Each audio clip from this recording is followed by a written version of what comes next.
When I came in January, there were several missions, and one of the missions I wanted to bring forward was veganism. Our Jain philosophy for centuries is based on multiple principles, and one of that is non-violence. And as I see, the dairy products involves a lot of torture, violence, and how the milk and the dairy products has been produced in this country. And I felt that our Jain principles are being violated to the extreme.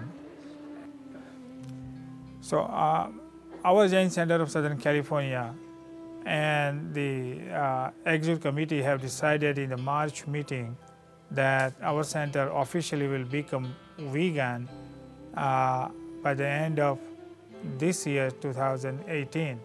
And in that process, they have started serving the vegan food even from now. So even though the mandate was to become completely vegan by the end of December, we have already become vegan now.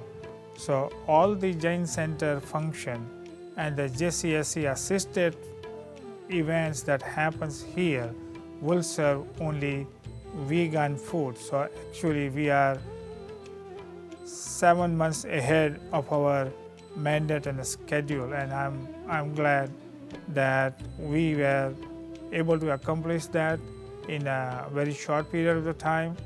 And I believe that that is the best thing to do, because there are millions and millions of animals that we save them torture, and serving our Jain Center principles, we will also improve our health.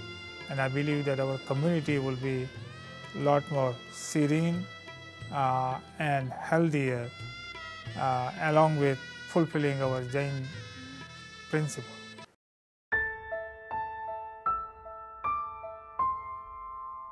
I'm number 268.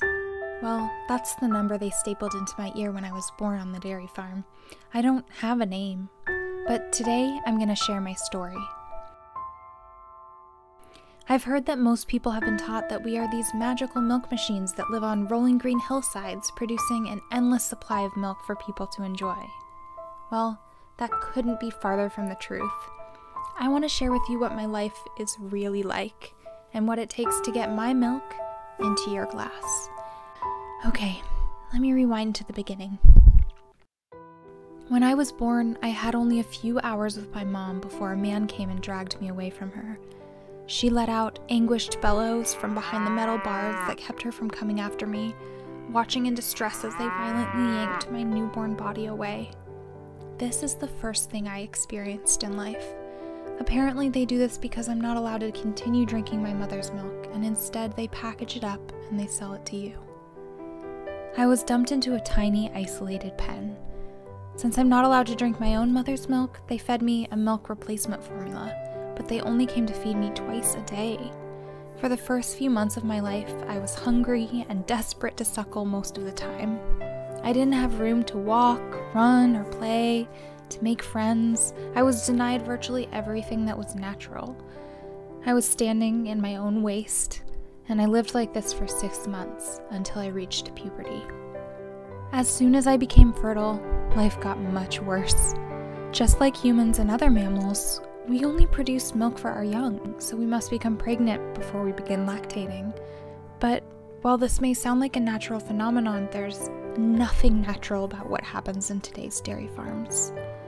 I was put into what they call a rape rack and was forcibly impregnated by a human using artificial insemination.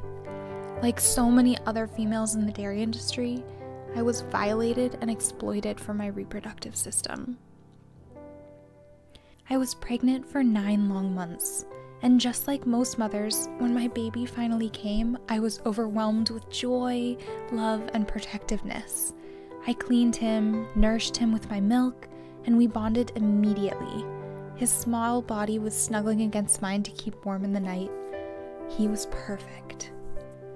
But just as I was torn from my own mother not even a day after my birth, so was my son torn from me.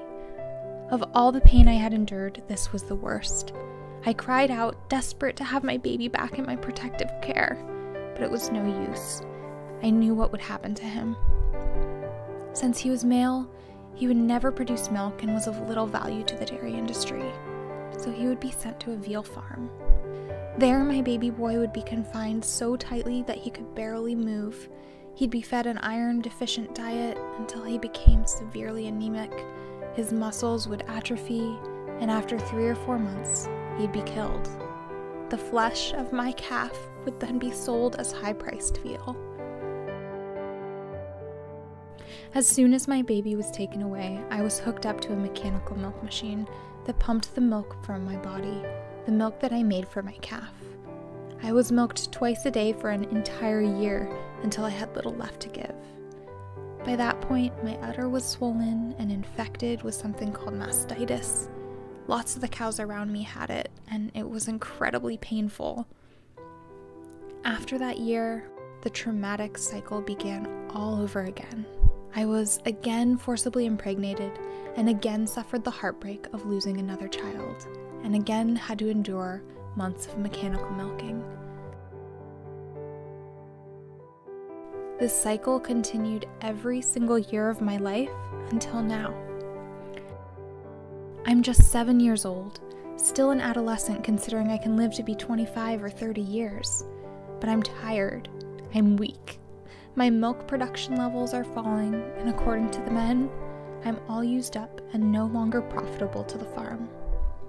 This morning, the men loaded me onto a truck with dozens of other cows, and that brings me to now. We're bumping along the road, and I know where I'm headed. When cows are taken away, they never come back. I've heard the men joking about how we'll be sent to slaughter and our bodies will be butchered for meat, most likely for hamburgers. I just want to leave you with one plea. Please, leave our milk for our babies, and stop supporting industries that exploit us from profit. If sharing my story can spare even one cow from this life of misery, maybe this won't have all been for nothing.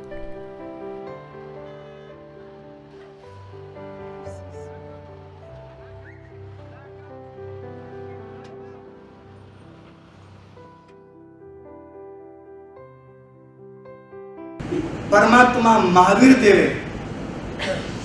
स्पष्टपणे આપણને આજ્ઞા કરી છે. दूध, दही, घी, तेल, कड़ावी गई અને ગોળ, સાકર, મીઠાઈ. આ 6 વસ્તુ એ વિગઈ છે. શું કીધું છે? પચખાન ભાષ્યની 40મી ગાથા કહે છે વિગઈ એટલે શું? વિગઈ વિગઈન પીઓ. विगई गयम जो गुंजे साव विगई विगईन सावा विगई विगईन बनाने विगई શું છે? પચખાન ભાષ્ય ભણ્યા છે બધા. 40મી ગાથા કહે છે વિગઈ વિકૃતિ કરનાર છે. શું કરે? વિકૃતિ કરે છે. આ પહેલી વાત. પરમાત્મા મહાવીર દેવે આ વાત કરી છે કે વિગઈ વિકૃતિ કરે છે. એટલે દૂધ દહીં વગેરે જે વિગઈ છે એનો આહાર અમારામાં વિકાર પેદા કરે છે. માટે આ વિગઈ જે છે એને પરમાત્મા મહાવીર દેવે કીધું કે એને તમારે ઔષધની જેમ લેવાનું. પવાલા ભરી ભરીને નહીં પીવાનું.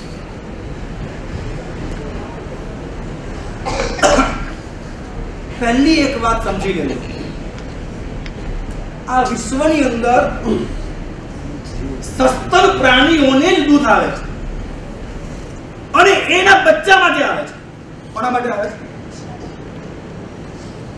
તમારી માને દૂધ આવ્યું તમારા માટે આવ્યું. એમ ગાયને દૂધ આવે છે ને બચ્ચા માટે આવે છે. આ નિર્વિવાદ વાત છે.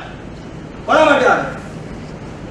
ગાયને, ભેંસને, ઊંટને દૂધ આવે કોના માટે આવે? માફ કરજો, કદાચ તમારી માન્યતાઓથી કોઈ વિપરીત વાત પણ તમને લાગે પણ ધીરજ રાખજો, સાંભળજો અને છેલ્લા તમારા તમામ પ્રશ્નોનો જવાબ દેવા તૈયાર। परमात्मा महावीर देव ने कहा, पचखान भाष्य में एक गाथा आती है, स्पष्ट रूप से बयां किया गया है कि जो दूध, दही और घी है,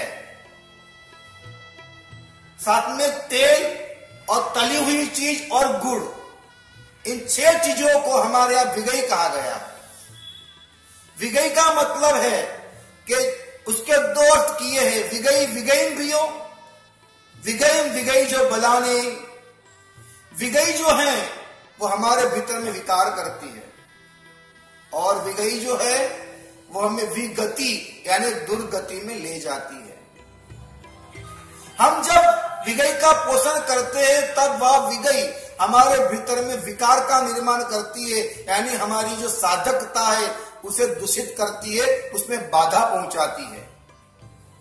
इसलिए अगर हमें कोई तप करना है, कोई जप करना है, कोई साधना करना है, उसका जब उत्तर पाना हो या तो उत्तर पाना हो तो उसके पहले या बाद में, और वो भी औषध के रूप में हमें दूध दही घी का स्वीकार करना था। लेकिन समय बदला और हम लोगों ने अपनी लालसा और स्वाद के कारण हमने विपुल मात्रा में दूध दही और घी लेना शुरू कर दिया। So after being vegetarian for many years, I decided to take on a vegan lifestyle about 10 years ago. A vegan lifestyle goes even beyond just a vegan diet, and it includes other aspects of our life, such as the clothes we wear, the shoes we wear, belts, wallets, and even as much as the cars that we drive. For anyone that wants to avoid significant pain and torture to animals, becoming a vegan is an absolute no-brainer. I have no doubt myself that it is 100% consistent with the principles of Jainism. Now, I became vegan not out of health reasons, not out of spiritual reasons. It just made common sense to me. How can I consume products that cause so much pain and death to beautiful animals?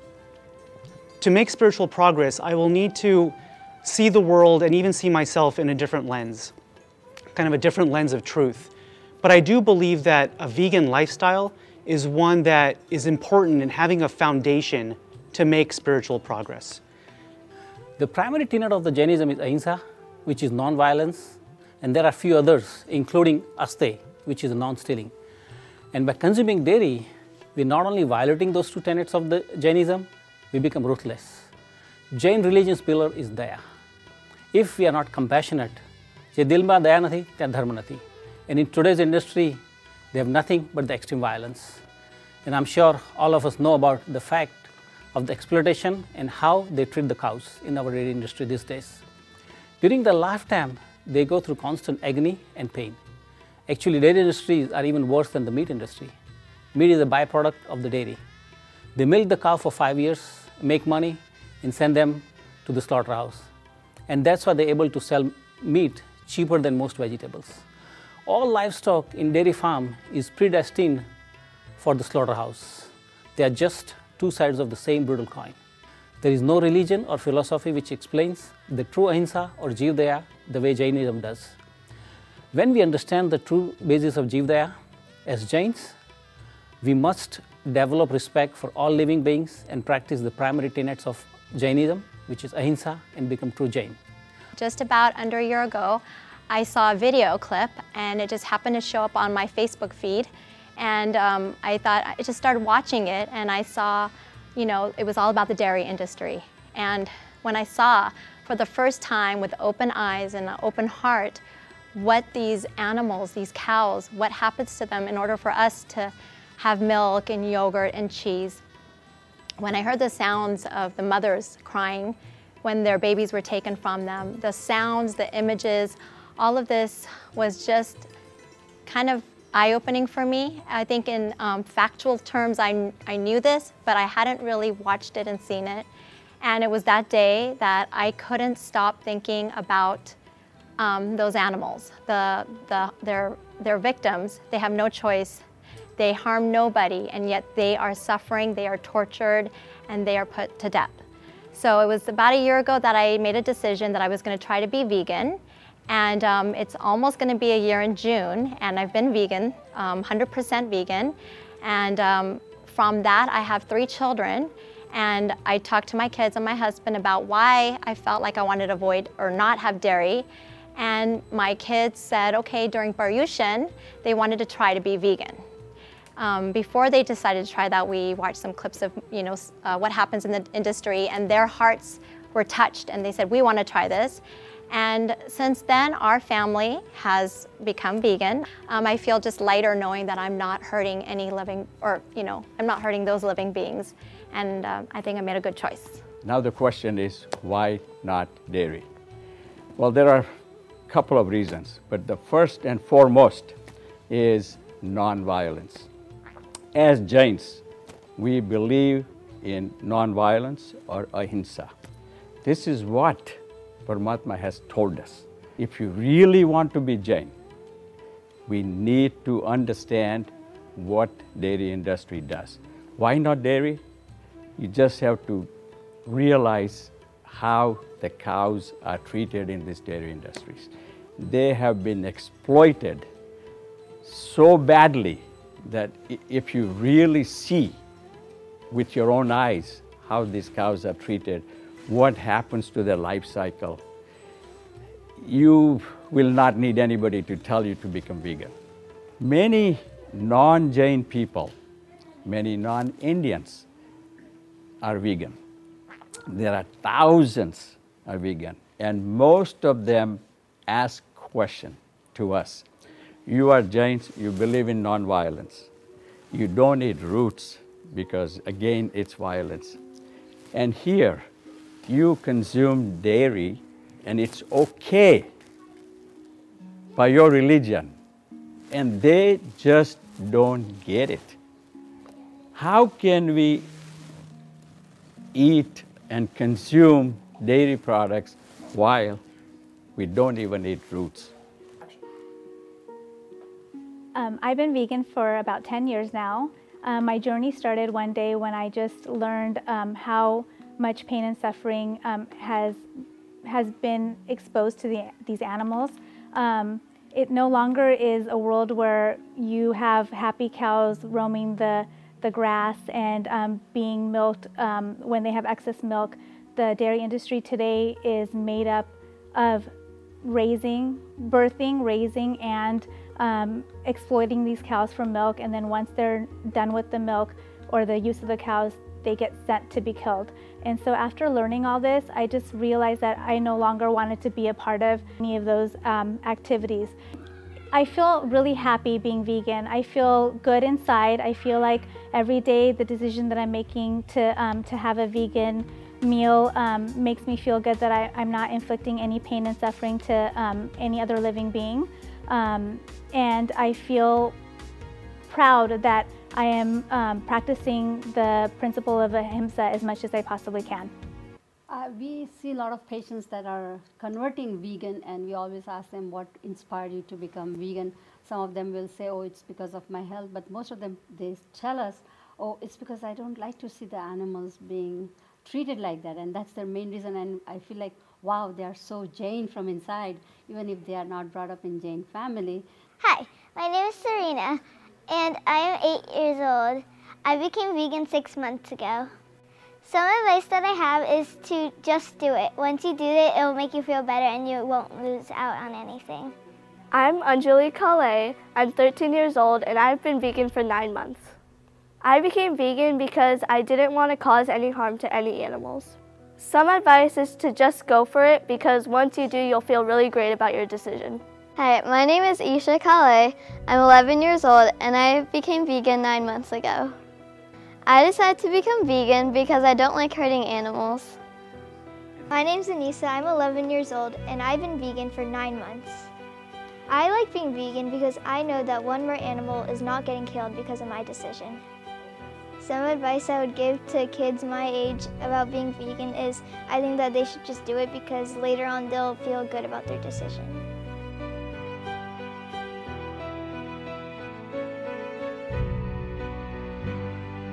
Yourself a vegan now then? Well, I suppose I am if I don't eat dairy or meat or fish, you know. You're doing this for your health. Is Yes, that why you're doing it? Absolutely. You call yourself healthy now. Well, I think I'm healthier than I was. You know, I lost 20-something pounds. All my blood tests are good. All my vital signs are good. And I feel good. And I actually have, believe it or not, more energy. I seem to need less sleep. Not only could we be past our last heart attack, but the vast majority of people, even my age, could actually reverse a lot of their blockage. For decades, the dairy industry and U.S. government have been saying that milk is good for our bones. While all whole foods contain calcium, an essential nutrient for bone health, it is argued that we need the higher amounts found in dairy. Children and aging women in particular have been singled out to drink more and more and more milk. What do you think the most important nutrient we get from dairy products is, like milk? Calcium. Calcium. Calcium? Calcium. Calcium. Calcium. Or calcium. Calcium. The science in terms of dairy's role in healthy bones is pretty strong. And in fact, the National Osteoporosis Foundation, of course, utilizes that science in their recommendations. Osteoporosis is a degenerative bone disease, which has been widely linked to a lack of calcium. If this is true, nations with a high intake of dairy products, which are a major source of calcium in a westernized diet, should have low levels of osteoporosis. But according to a study done by a distinguished Harvard researcher, nations with high levels of calcium intake tend to have high levels of hip fractures, which is a key indicator for osteoporosis. And so, in fact, the higher the dairy consumption, the higher the rate of osteoporosis. Exactly the opposite of what the dairy industry has been telling us for so long. One of the primary mechanisms for that is that animal protein tends to create an acid-like condition in the body called metabolic acidosis. To combat this condition, the body draws upon its most readily available acid buffer, namely calcium in our bones. As the calcium is extracted to neutralize the excess acid, our bones are weakened. In defending the health benefits of milk, many national health organizations now recommend that we consume low-fat dairy products. It can be milk, it can be yogurt, it can be cheese, it can be anything made from milk. So they become higher in protein, lower in fat. And when we compare these high protein, low fat milk products, for example, with prostate cancer, the relationship is as strong as it is for cigarette smoking and lung cancer. The most important thing why people are going to doctors today is diabetes, obesity, heart diseases, and cancer. These are the biggest killers of a human being. And so being vegan has helped in all these ways. You can easily lose weight, provided you put a right vegan diet.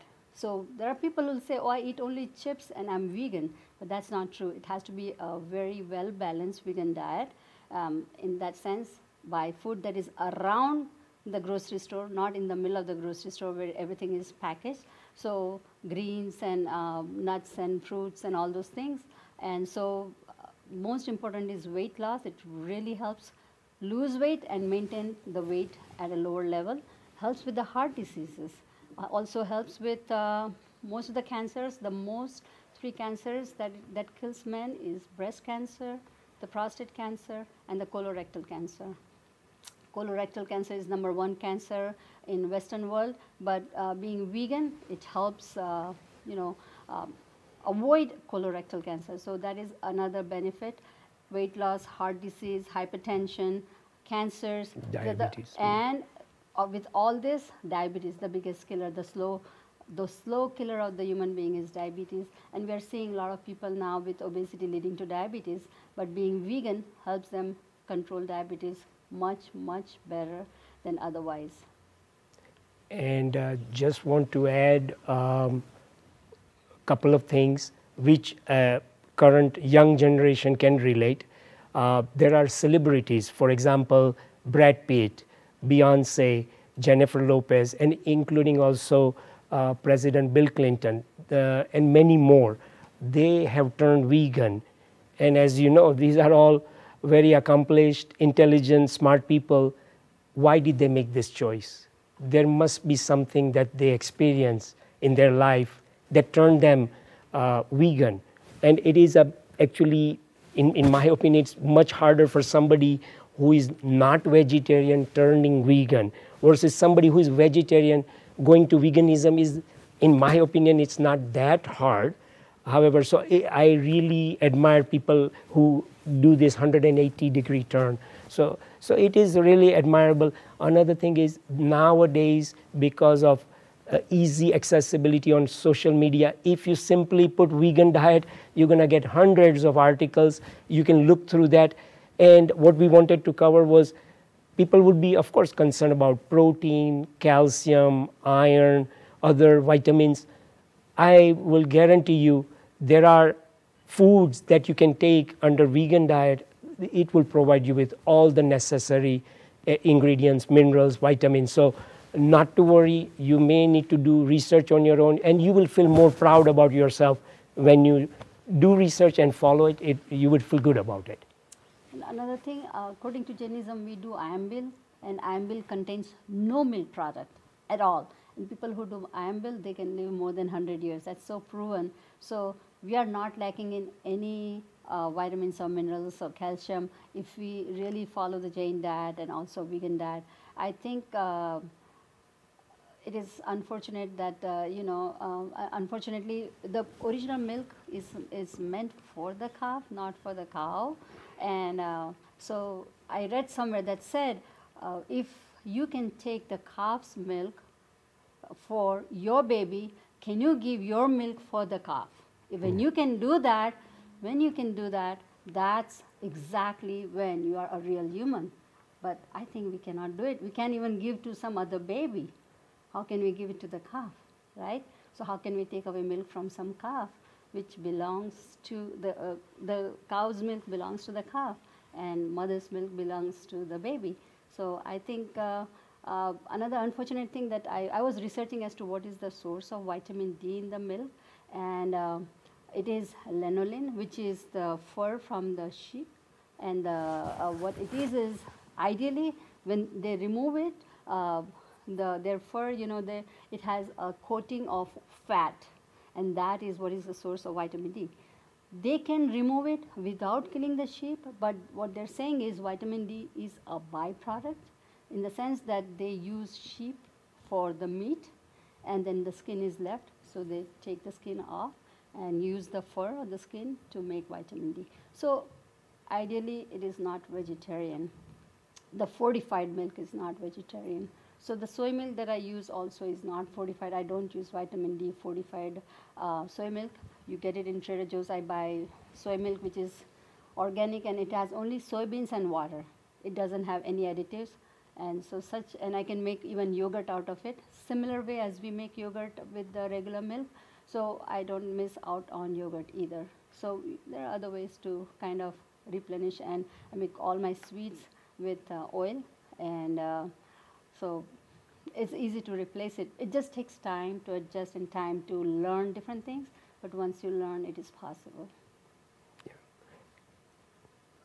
There's a strong link between dairy foods and autoimmune diseases, and so that can show itself up as excessive production of mucus and exacerbation of asthma in kids who are prone to that, and even adults. And also there's an association between dairy foods and multiple sclerosis and type 1 diabetes, which is an autoimmune disease, and other rheumatologic problems. Cow's milk is baby calf growth fluid.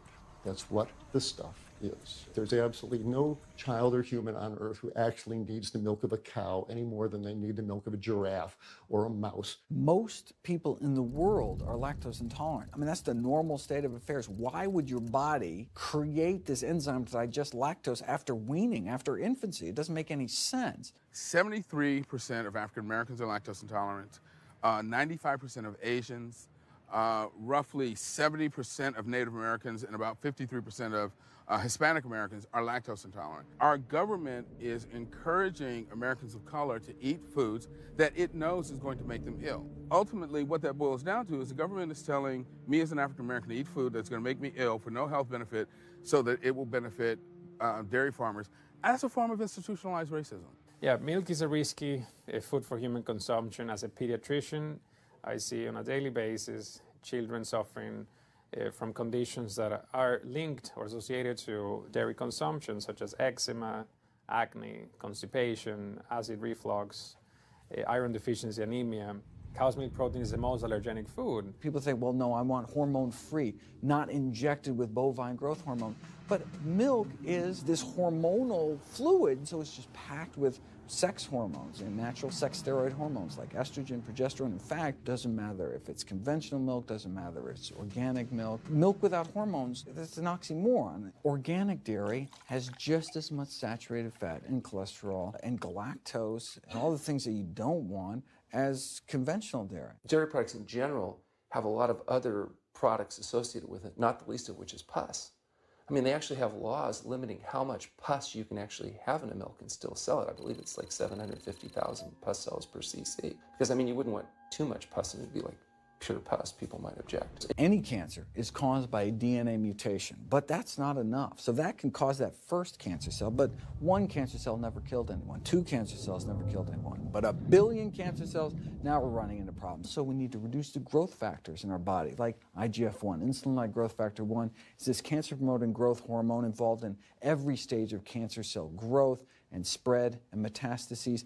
Any animal protein boosts the level of IGF-1. Dairy products increases your risk for various forms of cancer, especially those related to your hormones. So breast cancer, prostate cancer, ovarian cancer. So this is not a product, even in its most pure state, you want to be consuming because it does come with risk. I found out that dairy can increase a man's chance of getting prostate cancer by 34%. And for women who've had breast cancer, just 1 serving of whole dairy a day can increase their chance of dying from the disease 49%. Now, from a health standpoint, I've realized many benefits. I feel fantastic. I believe I'm in the best health of my life sitting here today. You know, from my perspective as my professional, you know, I get a lot of questions about veganism. Is the diet you know, healthy?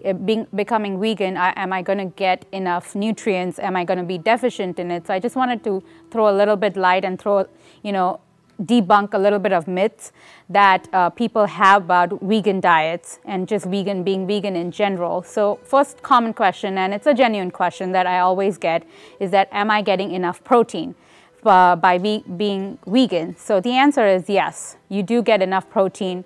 Just by not having milk, you can get protein from all plant-based vegetables, fruits. So if you just take an example, if you were a whole day supposed to eat just broccoli by itself, on a 2,000 calorie diet, you'd get almost 150 grams of protein just from broccoli. And nobody's just going to eat broccoli, but just to go about saying that you get enough protein from green leafy vegetables, from lentils, from tofu, from a lot of milk alternatives now that are out there, like almond milk, soy milk, coconut milk, rice milk, you're getting enough. So when you do a combination of different food groups, like you do a variety, so our typical Indian diet, when we have khichdi, you're getting enough essential proteins, the essential amino acids, because what is present in rice is not present in the dal, and what is present in the dal is not present in the rice. So when you combine those combination meals, you're getting enough protein. So we don't need to just rely on milk to get our protein. The second question I always get is, am I getting enough calcium? Because it's always engraved to us that we need to have milk for strong bones, for healthy bones, and that milk it's from the dairy. So essentially, the cows don't produce calcium. The calcium comes from the earth, from the soil, which goes in the food that the cows eat, the grass, and that gets transferred into the milk of dairy. So going back to the roots of having it from a plant base, it's much better because, as research and science has proved, that the calcium from the dairy is less absorbed in our body compared to the calcium from the vegetables and plant-based foods. So any cruciferous vegetables, be it broccoli, cauliflower, Brussels sprouts, kale, spinach, arugula, any of them you have it in right amount, you get enough calcium. And not only calcium from the green leafy vegetables, but you also get it from are grains. So, like if you do Indian grains such as ragi, you do nachni, which is ragi too, amaranth, jowar, bajra, all of them are rich sources of calcium. So you get enough calcium. And the most important, I think, question about, I wanted to touch base was about vitamin B12. So yes, vitamin B12 is an animal-derived vitamin, which if you are vegan, obviously you're not getting enough of. So researchers and the doctors do recommend having a vitamin B supplement along with a whole plant-based food diet. And so also goes the vitamin D. So vitamin D, the natural source is sunlight. But if you're exposing yourself in California, we have enough sunlight. But if you go out and apply sunscreen or a sunblock, your body is not absorbing that much of vitamin D that we need to. So the ideal way to ensure that you're not vitamin D deficient would be taking a low dose of a vitamin D supplement, around 2,000 international units, which is just an over-the-counter supplement, which to keep yourself from not being deficient. And again, if you are deficient, then your physician is going to recommend you a higher prescribed dose of vitamin D. So I'm available. If you have any questions or concerns, please feel free to reach out to me and I can help you and guide you through a lot of different foods that can be eaten, and there's a lot of variety available for vegan options. Myself being an internist and a gastroenterologist and practicing medicine for 30 years, with a lot of experience and literature review, I feel very strongly that being a vegan helps the body to heal in many, many different respects. American Heart Association recommends a vegan diet so that coronary arteries and the inflammation in the heart would be either decreased or to a minimum. There are many other ailments, including joint pain, tendinitis, arthritis. Cognition function improves, and many times those functions reverses for a better. And now there are scientific evidence as well.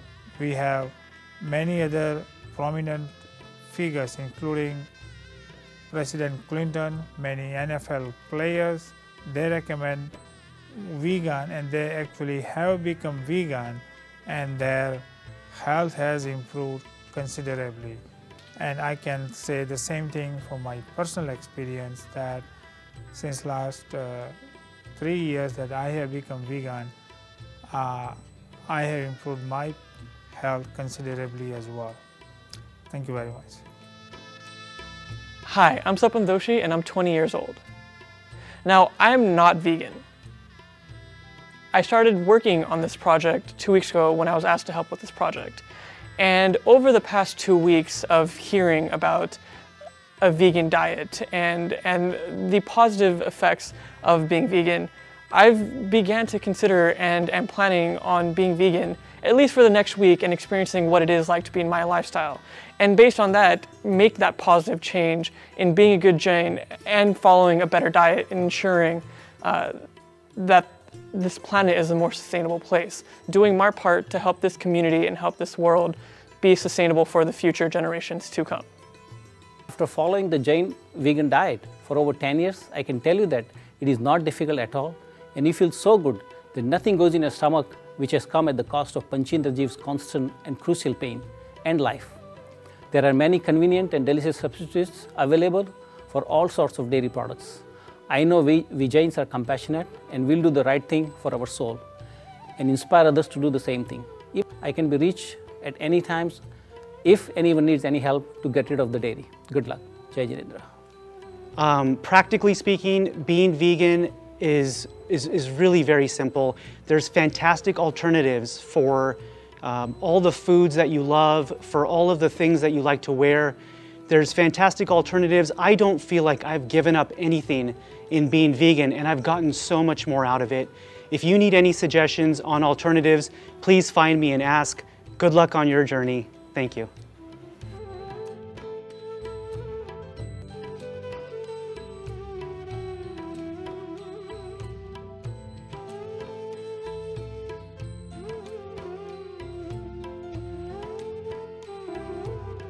Be a part of creating a kinder world.